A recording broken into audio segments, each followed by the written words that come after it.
Welcome to Game Changers with Molly Fletcher, where we take you behind the scenes with peak performers to learn what makes them tick and discover how you can apply their lessons to your life. I'm your host, Molly Fletcher.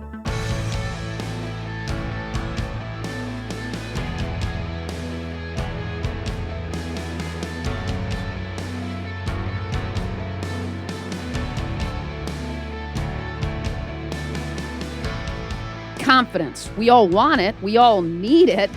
But what exactly is it? And how do we build it? Is it hardwired into our DNA, or can anyone learn it? Are men actually more confident than women? Listen and learn. Today's guest, Katty Kay, is the author of The Confidence Code and The Confidence Code for Girls. Anchor and correspondent for BBC News, Katty recently joined Aussie Media as a senior editor and executive producer. Katty has spent years researching and studying the science of confidence.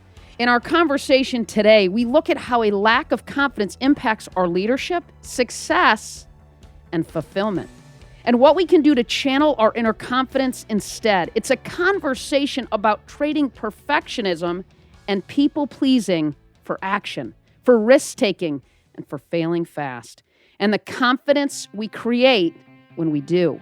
Buckle up. Here's my conversation with Katty Kay.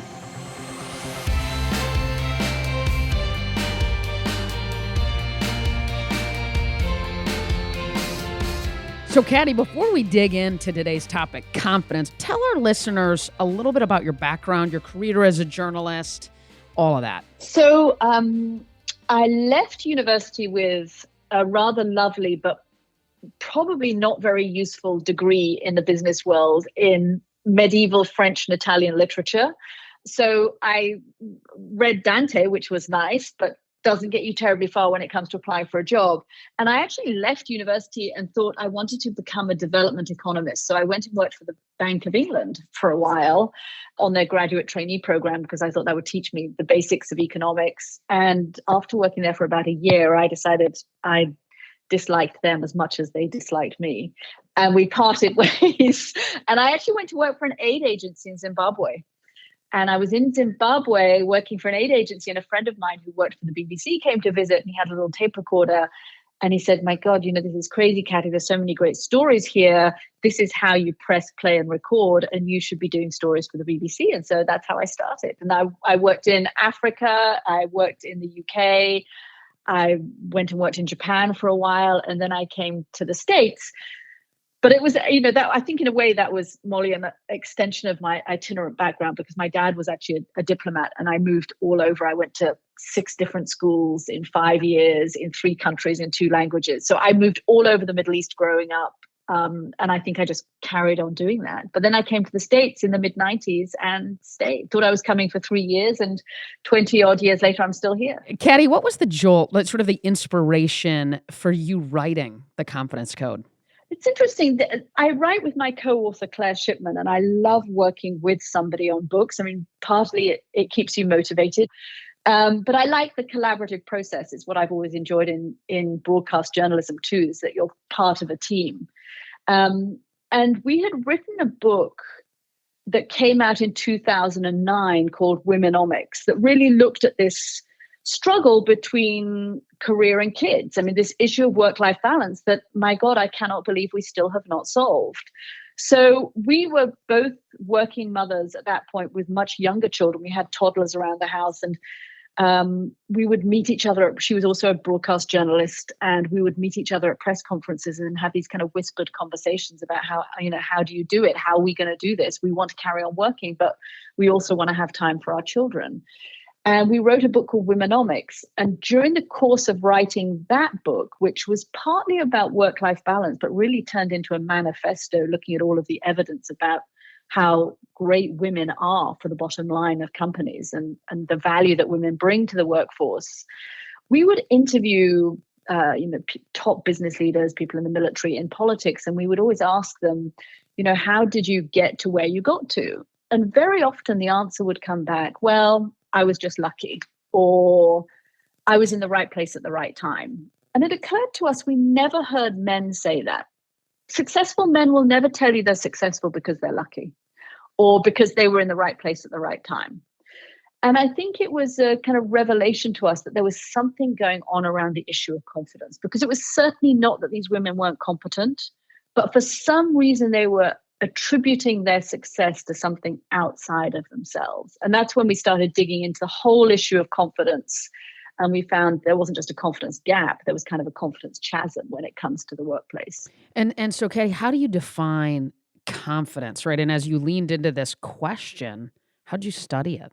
So we interviewed tons of people for the book.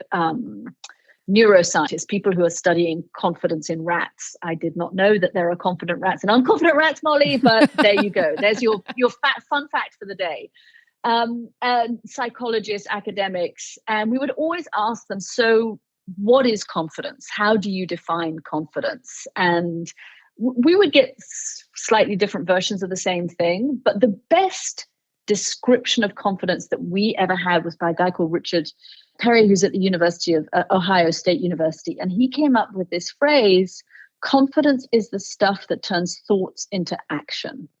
And we just loved that as a kind of encapsulation of what confidence is. And the reason we love it is because it's not about swagger or bravado or the person that throws their weight around or actually often, the person that's a bit of a jerk. That's not confidence. It's not a mannerism. It's stuff. It's the stuff that turns your thoughts into action. And if you think about it, thoughts without action are pretty useless. I mean, you can be planning to learn Spanish or run for the PTA or apply for that promotion or ask for a pay raise or, run a marathon. But if you don't actually do it, it's just a thought. So I think that was really helpful to us. And then the beautiful thing about that as a notion is that it's sort of circular, because it's when you take action that you grow your confidence. So the confidence helps you take action, and the more action you take, the more confidence you get. It's almost like a muscle that builds and gets stronger as you lean into it. Yeah, I almost think of it as a wall that you build with bricks, and you bank a brick of confidence and you put it into your wall, and you do it by getting out of your comfort zone and trying things that are hard and new and not giving up when you meet a hurdle, overcoming those hurdles and mastering a skill. And no one can ever take that away from you. I mean, it's not what comes from getting compliments or the most likes on Instagram or retweets. It comes from doing something. And it's the process of doing, of action, that you have done for yourself, and no one can ever take that away or say you didn't succeed because you did it. And I often think of it like that you're banking a bit of confidence. And the great thing about this is that when you master something, it has a knock-on effect onto other things that are totally unrelated. So if you set yourself a target and you say, I'm going to apply for that promotion, and you overcome the hurdles and you get it, it makes your mind think, wow, I did that. Maybe I can also do this other thing that is scary and new and I haven't tried before. Katty, what do you think is the myth, or maybe a better way to ask it is, what is a myth that you believed, right, about confidence before you dug into this research? That's a good question. I think there were quite a lot, really. I mean, I do think I believed that confidence was a mannerism. So this notion of fake it till you make it, I actually don't think that's really right, because I think confidence is something that comes from inside you, that is real and tangible, and you don't have to fake it. It's not about pretending to be something that you're not. That notion of fake it till you make it suggests a pretense. Whereas I don't think we need a pretense. I think what we have found from our research is that most men tend to overestimate their abilities. Women tend to underestimate their abilities. So our perception of our ability skews lower than our actual ability. And what we're trying to do with the confidence code is bring our perception of our ability in line with our actual ability. And once you're more honest about your abilities, you're not pretending something. You're not faking it. You're just saying, well, actually, you know what? I have succeeded at X, Y, and Z. I am good at X, Y, and Z. Therefore, I can take on this new challenge. There's nothing to stop me then from trying. I'm not tricking my brain into thinking that I'm being successful because I'm lucky. It's not because I'm lucky. It's because I've worked hard and I'm good at what I do and I'm talented. And that's why I've been successful. And I think that's something. So it's not about the person that just speaks up longest at every meeting or dominates every conversation. That's not confidence. That's just sort of swagger or something. I don't know, not very appealing and not very helpful. I think the other thing that surprised both of us was the degree to which confidence and other positive psychological attributes are actually grounded in our DNA. And I think that was we got really interested in the science of confidence. So that was very interesting too. That was a myth that we kind of hadn't really thought of before. Right. And so when you think about that, I mean, what did your research tell you about sort of nature and nurture, right, when it comes to confidence? And how do you think about that? So all of those neuroscientists who were studying confidence in rats and confidence in monkeys pointed us in a really helpful direction in terms of understanding where confidence comes from. And the thinking now amongst neuroscientists is that, and it's really fairly new, that neurologists have been studying the kind of genetics of positive psychological attributes. They've been studying the genetics of disorders for quite a long time, eating disorders, anxiety, those kinds of things.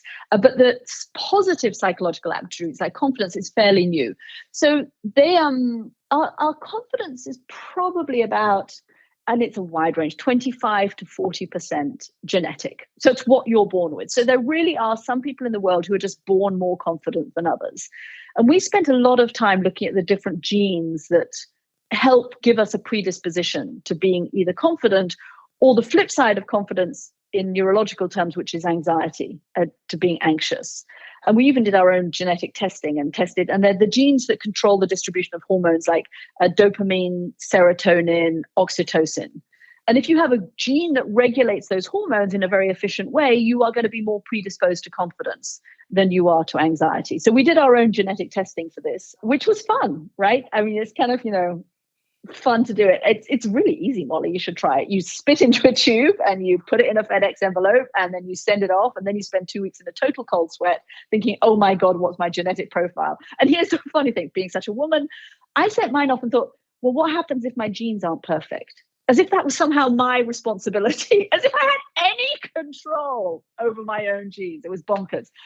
Anyway, we sent them off and the results came back and neither Claire nor I have much predisposition to confidence. Really? Genetically. Really? Mm-hmm. Interesting.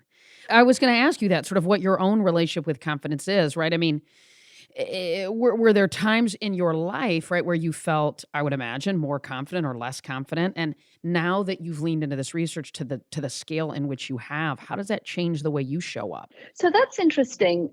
My genes would say no, that I was not born with much predisposition. Out of the 3 genes we tested for, 1 I'm pretty good on, the other 2 really hopeless. So I don't have much genetic predisposition, but the interesting thing about confidence is that it's only 25 to 40% genetic. The rest is what you choose to do. It's what psychologists call volitional. So it's our free will. We choose to do things that make us more confident. And during the course of my career, I have mastered things. I have mastered broadcasting. I've mastered writing books. I've mastered the subject of confidence. So I have chosen to do things that have built my wall, that have banked confidence for me. And I think that's been really useful for me. I mean, now I do feel, if I walk into an auditorium and there's 1,000 people, I can stand up on stage and give a talk because I've done it so many times. And if I walk into a smaller meeting and there are 12 men and 2 women at the table, I can raise my voice because I've been in that situation before. I've literally been in that situation before in kind of, White House meetings on Middle East policy, for example. And I felt, terrified of asking a question because everyone would stare at me and then I would blush and then I would sweat and then I would stumble and they'd realize I don't know everything. And then I've asked the question and the sky didn't fall on my head. And I was still standing at the end of it. And that's a really useful way to bank some confidence. So I think it's by doing it that I've done it, that I've grown it. Well, and that's what your research shows, right? I mean, taking action, doing it. And I love how you talk about it too, Katty, because it's a choice. You could argue that the 75% of the gap there is a choice. 60% of the gap is a choice. That's outstanding. In your research, are women less confident than men? So it's really interesting. I mean, in terms of our work lives, the amount of social science out there that shows that women are less confident than men is staggering. We didn't expect to find it. But you can look everywhere and find, one academic we spoke to out in California told us the most reliable social science study you can give a group of grad students is to give men and women a scientific reasoning quiz. The men will say they're going to perform better than they perform. The women will say they're going to perform worse than they perform, and they actually perform about the same. The University of Manchester in the UK has given its MBA graduates a question for the last 8 years. What do you think you deserve to earn 5 years after graduating? The men will say $80,000. The women will say $64,000. That's a 20% difference. And that's not what you think you're going to earn. It's what you think you deserve to earn. I mean, there is study after study that shows that women routinely underestimate their abilities. Columbia University Business School has even put a number on this. They think that men overestimate their abilities by something like 30%. They call it honest overconfidence. These men aren't trying to fool anyone. They genuinely believe they are about 30% more able than they actually are. Women routinely underestimate their abilities. So there's a ton of research behind this that shows that there is a confidence gap. And what's interesting is that we don't really have it in other areas of our lives. And when it comes to our relationships, our abilities as mothers, our relationships with our spouses, our friendships, even our academic success, we have less of it in. It's when we somewhere between that world of academia, which is a kind of perfect meritocracy, where if you put your heads down and you color in the lines and you dot every I and cross every T, you're going to get an A grade that suits us very well. And then we get into the world of work, and somewhere between academia and work, the rules change. And we don't play so well. We haven't really been taught to play in that new world where it's more about promoting yourself and being more political and being more strategic and, not giving up at the first hurdle. There's just a lot of research that shows that in that environment, our confidence seems to stumble. So we have so many leaders and parents listening. I mean, and for me, I shared this with you before I hit record, right? We have three teenage daughters, 18, 17, and 17. When you think about children that are entering sort of the color in the lines, right? Dot the I, cross the T box, if you will, that then are going to transition into the business world. How would you coach them up on how to make that transition effectively to lean into the workforce with confidence? So interesting. I mean, that's really why we got into writing books for girls on confidence, because it became apparent to us in our research that the confidence gap emerges somewhere around middle school. We commissioned, when we wrote the Confidence Code for Girls, we commissioned a big study that showed us that between the ages of 9 and 14, girls lose about a third of their confidence and they don't get it back. And what happens is they become terrified of failing. And if you think about that notion of confidence is the stuff that turns thoughts into action, but you have to take action to get it. When you take action and you do something new and you go outside your comfort zone, you're taking a bit of a risk, right? And when you take a risk, at some point, you're going to fail. And that's what girls in puberty become terrified of, failing. And really, our work around girls, when you talk about trying to get them ready for the world of work, is to normalize failure, is to get them used to the idea of failing, because it's a really annoying part of the human species, but you're going to fail. You failed, your mom has failed, your dad has failed, your boss has failed, your teacher has failed, your best friend has failed. Everybody we know fails at some point. But our girls in puberty are getting into a stage where failure becomes not an option. And when failure is not an option for yourself, you're not going to take risks. Because my God, imagine if you try something new and it doesn't work out, you're going to give yourself such a psychological beating up that you don't want to take the risk, and you end up by not taking the risks. And really what we're trying to do is in order to encourage our girls to take risks so that they can grow their confidence, you have to start by normalizing failure. Yeah, no, I mean, we hear it all the time, right? Failing fast. Right. Whatever the catchphrase is. Yeah, right. But it helps us build our confidence, is what I'm hearing you say, in a really big way. Yeah. And one of the ways we've done that with girls, I mean, we've really broken it down in these books to make it very accessible for them. So there are steps along the way towards failing and how to help them deal with it. Because no one likes to fail. Let's not pretend we like failing. It sucks, right? Nobody likes to fail. But you sort of have to find a way to deal with it so that you're not limiting yourself in what you do in life. And one of the things we've suggested to girls is this great phrase that I really love: do it afraid. The notion that you're afraid of something, sometimes I think girls, different from boys, they might get afraid of something and think, oh, well, that I'm going to listen to that fear voice and pull back from whatever it is that I was going to try and do. Right. And so that sort of, it presents a hurdle to trying to do something. And what we're saying is, no, the fear is normal. It's fine to be afraid. You have to do it anyway. So do it afraid. Recognize that there's doing something new makes you nervous, but that is normal. It's normal to be nervous when you take a risk. That's a norm. You're trying something new. Of course you're going to be nervous. It would be kind of weird if you weren't nervous. But don't let that stop you from trying to do things. And then the other thing I think that's really useful for our girls have this tendency, we spoke to psychologists who have this lovely phrase of catastrophizing. I love that phrase because it resonates so much with me. I don't know about you and your daughters, but the other day, my daughter, I have a 15-year-old, and she failed a history test. And she came back from school and she went from failing one history test to, I'm never going to pass middle school. I'm never going to pass high school. I'm never going to get into college. I'm never going to have a job. I'm going to end up living in the bridge with no friends and no money. And that took her about 20 seconds. One history failure. She doesn't say a failed test. This was total anomaly. But she went from that one history test to my life is ruined in about 20 seconds. That is catastrophizing. So let's help our girls see that, bring them back from that brink of one bad grade is going to ruin the rest of your life. It's really not. It's one bad grade. And everybody gets one. And guess what? They are fine afterwards. So help them, see the catastrophizing and see it yourself. And by the way, for the mothers out there, the most important thing you can do for your daughters is not try to be perfect.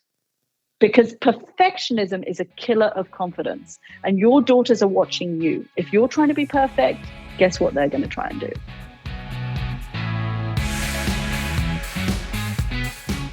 In just a minute, we'll get back to the conversation. But first, I want to share a free resource for you. Through this podcast, I've had the opportunity to connect with more than 100 leaders, championship coaches, elite athletes, business leaders, and thought leaders. I've learned so many valuable insights from these conversations that I decided to distill it down into 7 mindset shifts that can help you reimagine your role as a leader. You'll also get a playbook with exercises to help you put these principles into action. To get your free playbook, just go to mollyfletcher.com/mindset shifts. Again, that's mollyfletcher.com/mindset shifts. Now back to the show.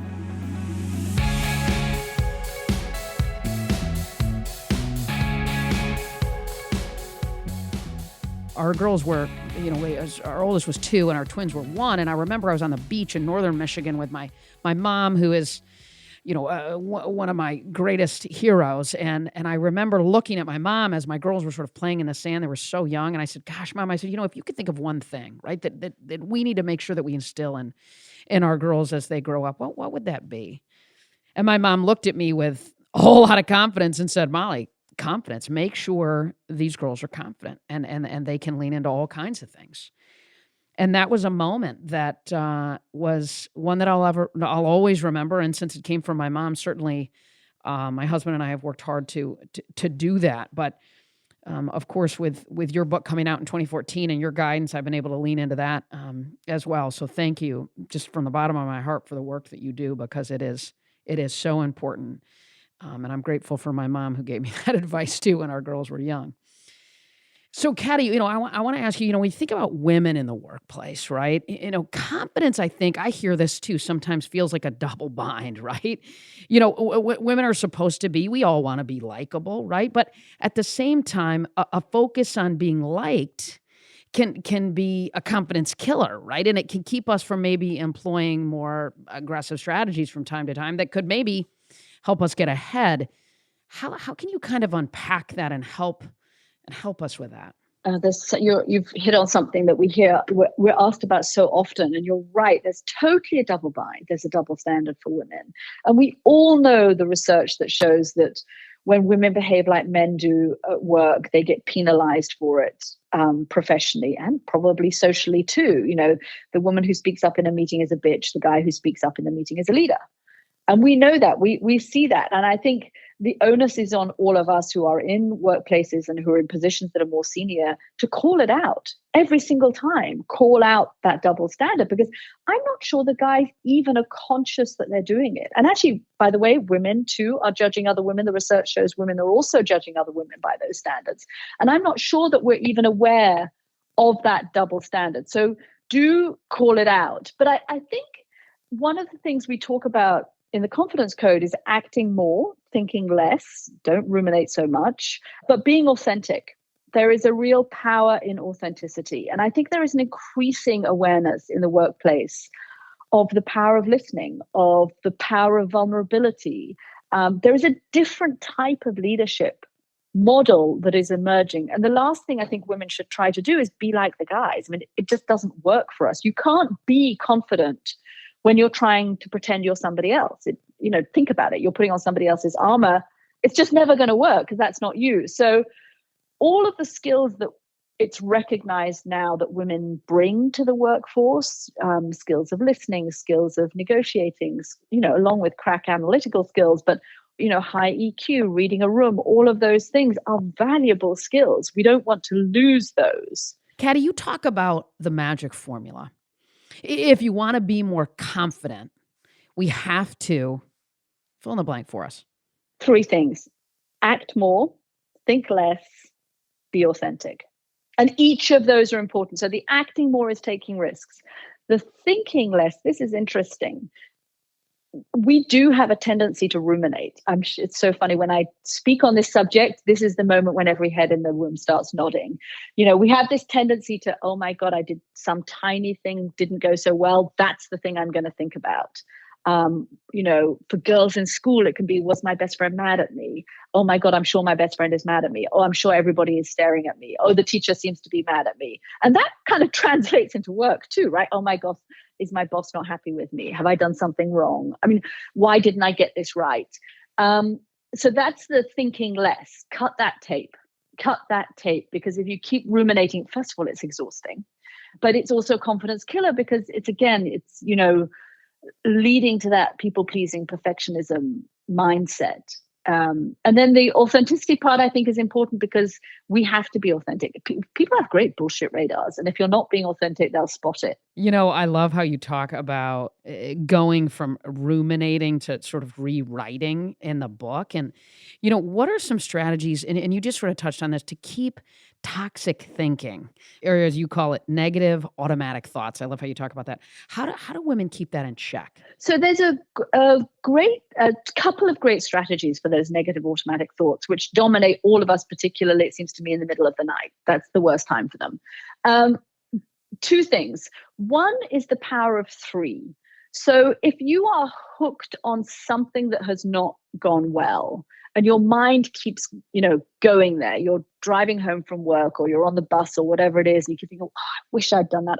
Why did I screw up? Why did I screw up? Think of 3 things that went well that day. They don't have to be related. So I had a great conversation with an intern. I mastered a new computer system at work. I submitted that grant for a new study proposal we're doing. 3 totally unrelated things that have gone well at work. You can come up with 3 things, I promise you. 3 things went well in your day. And every time your mind goes to that thing that went wrong, force your mind to go to the 3 things. Like it's, basic cognitive behavioral therapy. You just repeat it. It's reps. And eventually it gets easier to focus on the good things. But it's interesting. Neuroscientists have told us that the power of the negative thought is stronger than the power of the positive thought. So you have to come up with 3. So it's 3-1. The other thing that works well for us is that come up with an alternative scenario. You've got a why. Why didn't my boss get back to me about this? Are they mad at me? Think of an alternative. They're on vacation. They're tied up with the board meeting that's coming up next week. They've got a crisis in a different department. It doesn't actually, interestingly, even have to be right.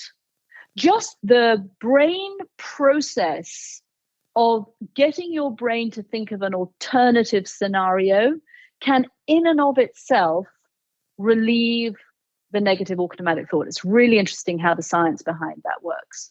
And as you do that, and you know, somebody, and you keep doing that, and you keep doing that, you get stronger, you get better, right? And does that help suffocate that over time at some level? I mean, I like to think of it like there's a stream running down a hill, and it wants to go straight down the hill, and you're carving a new furrow, and you're carving a new path, and eventually, with all of that work, mental work, the water will start going down the path you want it to go down.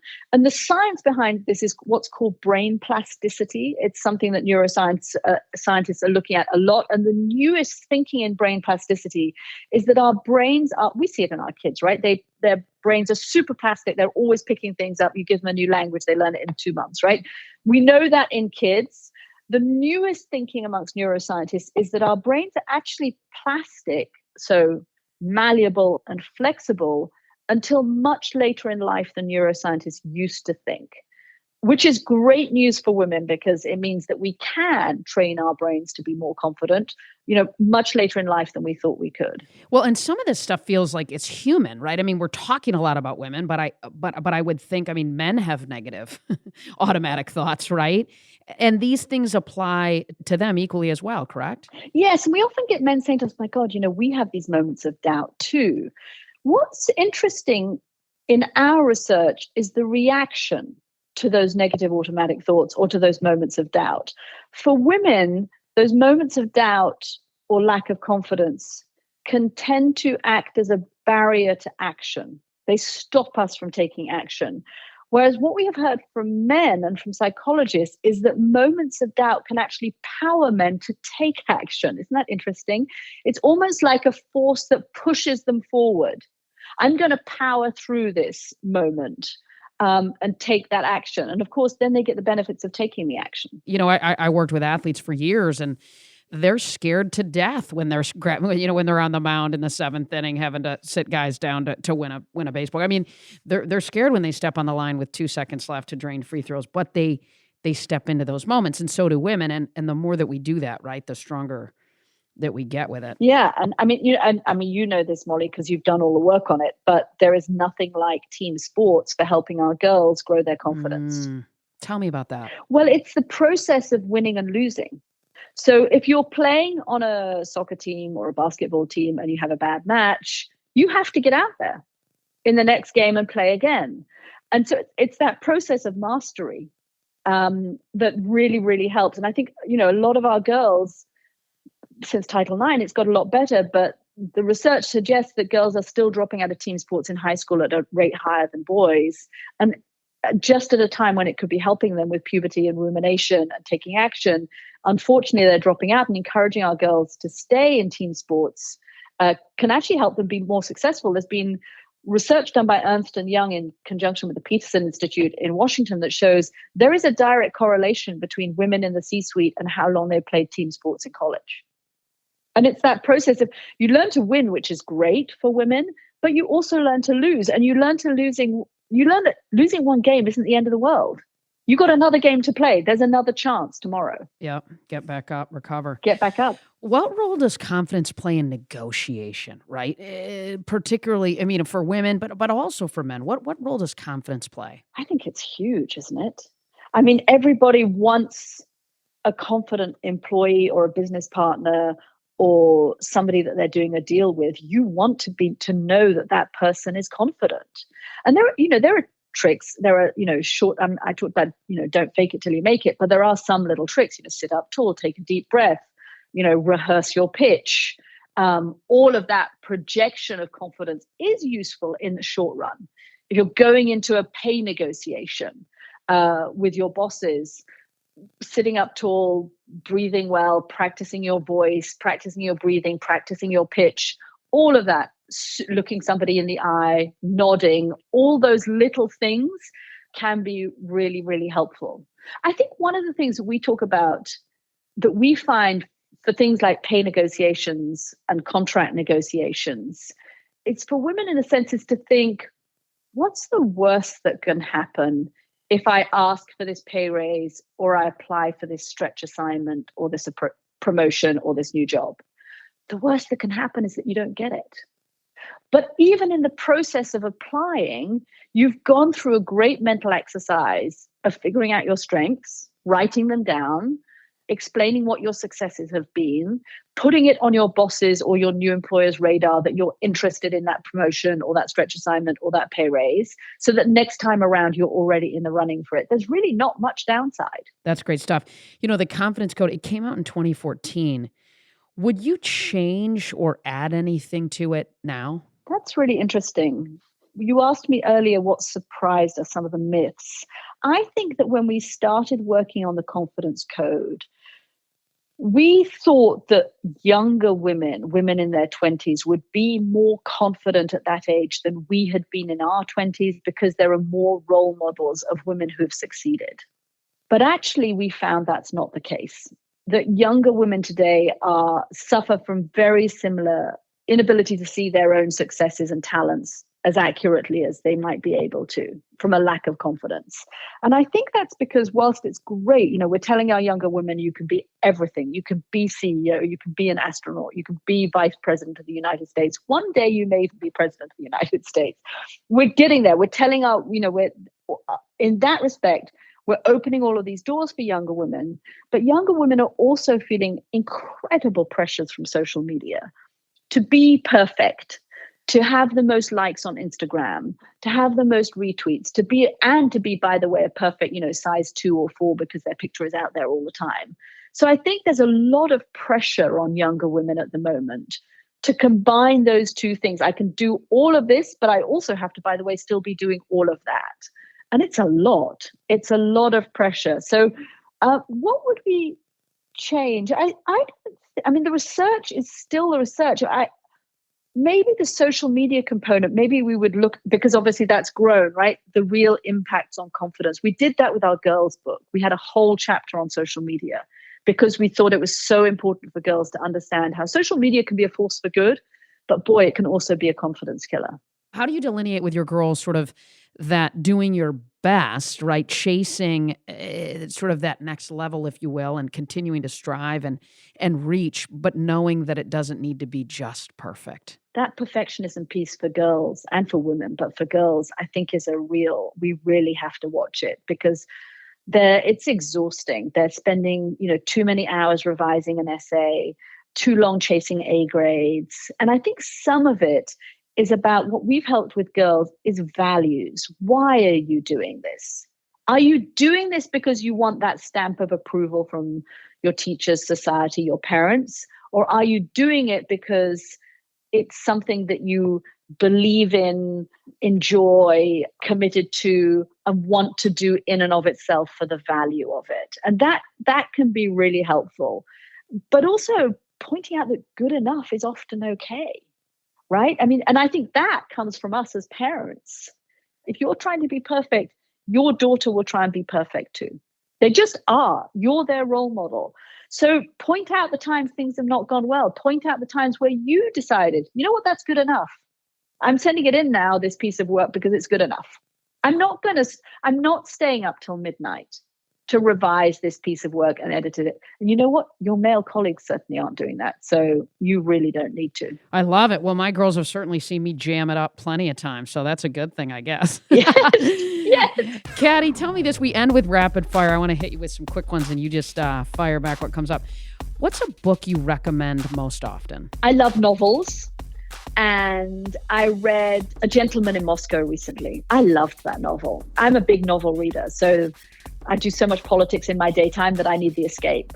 Try that. What's your most memorable career moment? Oh, I was fired from a job I liked and I burst into tears and I was told, It wasn't that I wasn't good at my job. I just had no personality on TV. I thought that was good. But I learned a lot because then I had my bank. I was tempted to go and hide under the bed and never emerge again, with lots of ice cream tubs. And my bank manager said, actually, no, you do need to work because you have bills to pay. So I got another job, and it really taught me to flex my muscles in a whole new way. What's one thing on your bucket list? Oh, there are so many. I have spent so much time during COVID researching lovely places to travel to. I took my kids to Asia a while ago. I want to do another big trip with my family to Asia. What's the favorite place you've traveled to so far? I lived in Morocco as a child, and my sister lives there at the moment. She's an equine vet. She runs a hospital for mules and donkeys. And every time I go, I feel I'm at home. Katty, what would you say is what's your superpower? Superpower. I'm curious. You're curious. Wow, that's incredible. Yeah, we hear that, from people that have had what the world would sort of define as success. But of course, you've married that with a lot of fulfillment as well. Curiosity is such an important superpower. There's no question. That's cool. So the show's called Game Changers. So one last question. What game changer, so who potentially as a game changer inspires you and why? I'm going to go with one I think you often hear. My mother was a game changer. She grew up at a time when women were not really meant to go to university, were not really meant to have careers. She went to Cambridge. She joined the British intelligence services. She learned Arabic, became an Arabist. My father was a diplomat. She followed him everywhere, but she always worked. She always found a way to have an interesting job and an interesting life. So for me, she was my game changer. Has she seen the work that you've done, Katty? She has. She died last November. And I went and was with her when she died. She was living in Cyprus, and I was very lucky to be with her and help send her on her way. But she was very proud of the work I'd done.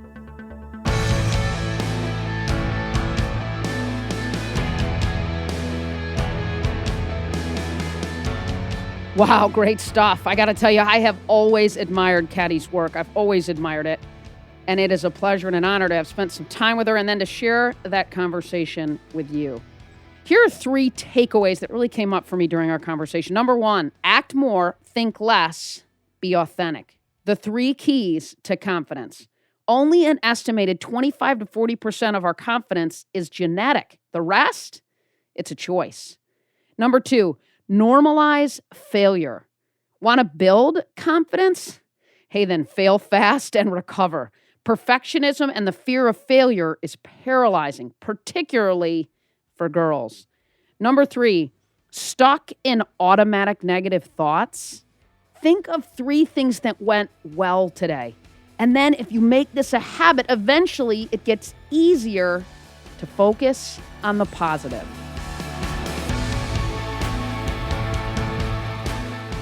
Thanks, as always, for listening to Game Changers with Molly Fletcher. If you like the show, be sure to subscribe on Apple Podcasts. There you can listen to previous episodes and leave us a review, which helps other people find out about the show. This episode was edited and sound designed by the team at Sound On Studios. You can find out more about their work at soundonsoundoff.com. Check it out. For more about me, visit mollyfletcher.com. Until next time, stay curious and be bold.